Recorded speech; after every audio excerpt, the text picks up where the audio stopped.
Bien, alumnos, hoy día vamos a continuar desarrollando el segundo tema de la primera unidad. Ayer vimos cómo las monarquías habían vuelto a retomar el poder, las monarquías absolutas. Frente a eso, la población reaccionó porque se sentían marginadas y empiezan a producirse movimientos revolucionarios casi en todos los países de Europa. ¿Y cuáles fueron fundamentalmente esas consecuencias para estos levantamientos? Tenemos, por ejemplo, el rechazo al Congreso de Viena. Ayer hemos visto que el Congreso de Viena, los reyes retoman sus tronos,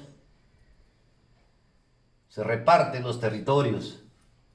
Otra cosa, que el Congreso de Viena y la Santa Alianza hace que retorne el absolutismo.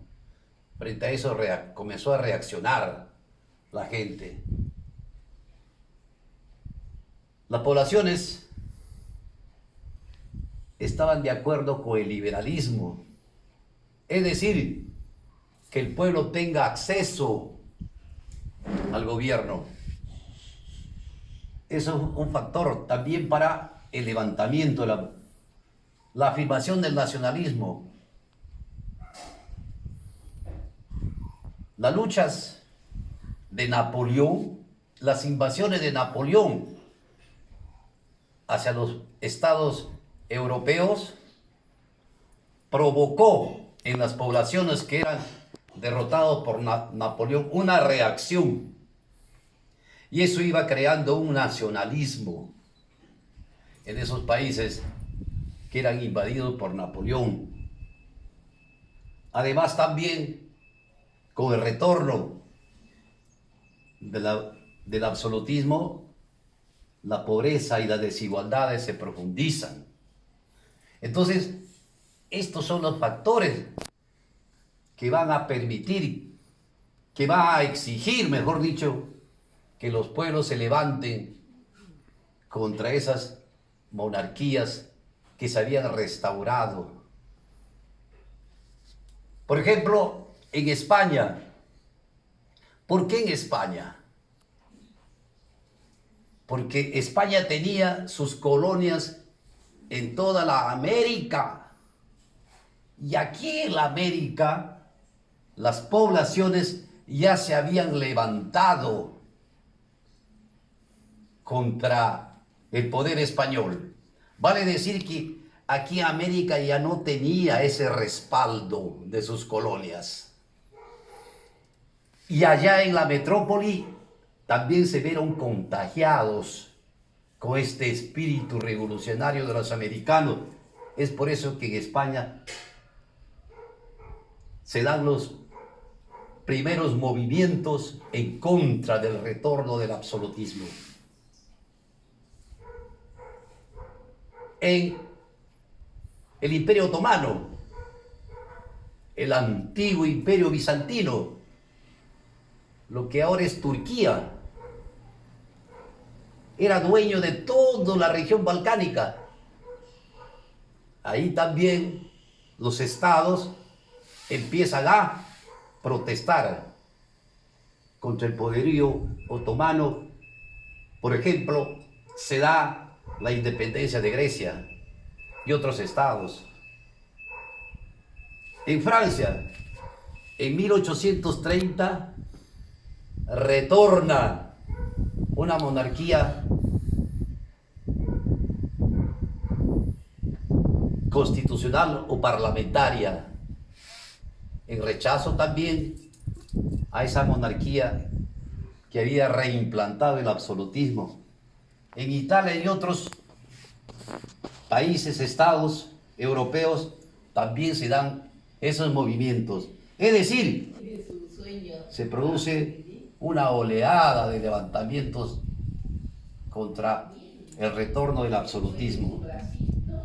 En 1848 se da un nuevo tipo de levantamiento. Queremos decir que aquí, en estos levantamientos, los que dirigían el movimiento revolucionario no eran los obreros, no eran los campesinos, no. Era la burguesía, los pequeños propietarios, los pequeños comerciantes. Ellos son los que lideran. Claro, el pueblo les apoya, pero no dirigen.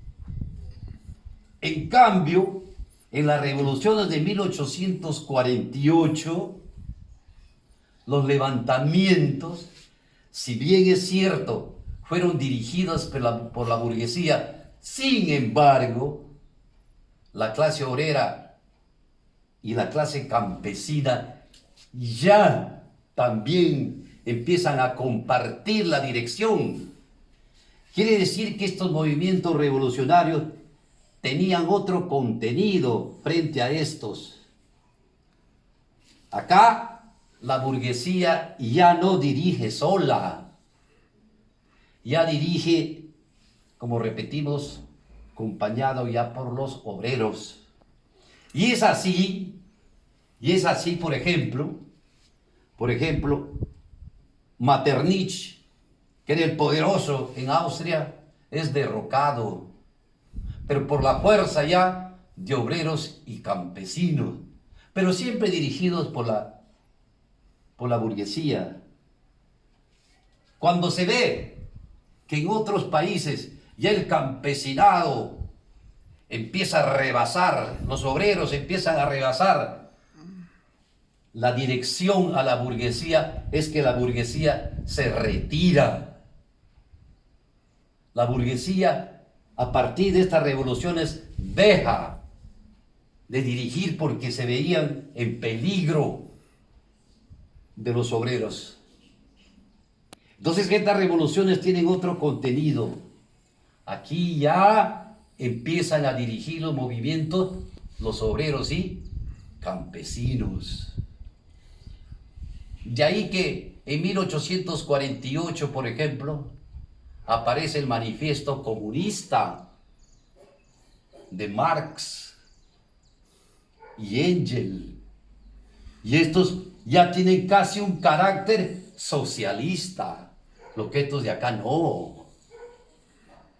Estos tenían un carácter reivindicativo, estos eran más políticos, socialistas. Entonces, esa diferencia hay, que los movimientos hasta el 48 y después del 48 tienen otro. Aquí la dirección ya va siendo tomada por la clase obrera y campesina, mientras acá todos eran dirigidos por la burguesía. Eso hay que tener en cuenta. ¿Qué logros, qué avances se van a dar con estas revoluciones? Se inicia, por ejemplo, la unificación de Alemania e Italia. Alemania era una confederación alemana.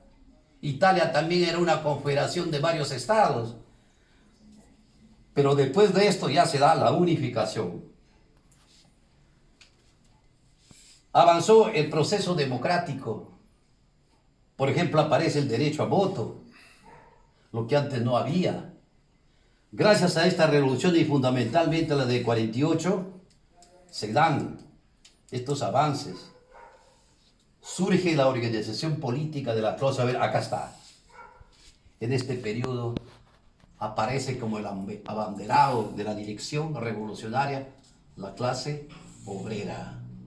Y atrás la clase campesina. Entonces, esta participación en la dirección de la clase obrera va a ir creando nuevos movimientos, pero ya con un sentido socialista, con un contenido socialista. Entonces, pues, por eso, ¿y por qué liberales? Porque buscaban la participación más de la gente, que el Estado no sea el que dirige, el que hace todo, que el rey, por ejemplo, el rey absoluto, no sea el que haga y deshaga, sino que también participe en la población. Por eso, liberales, más libres. Entonces, como consecuencia de la reimplantación del absolutismo, surgen los movimientos liberales. Es así entonces como se dan estos movimientos. La próxima clase vamos a ir avanzando en otros movimientos. Eso sería, en síntesis, sobre el tema de las revoluciones liberales. Muchachos, también acompañamos esas hojas de trabajo que tienen que ir desarrollando. Gracias.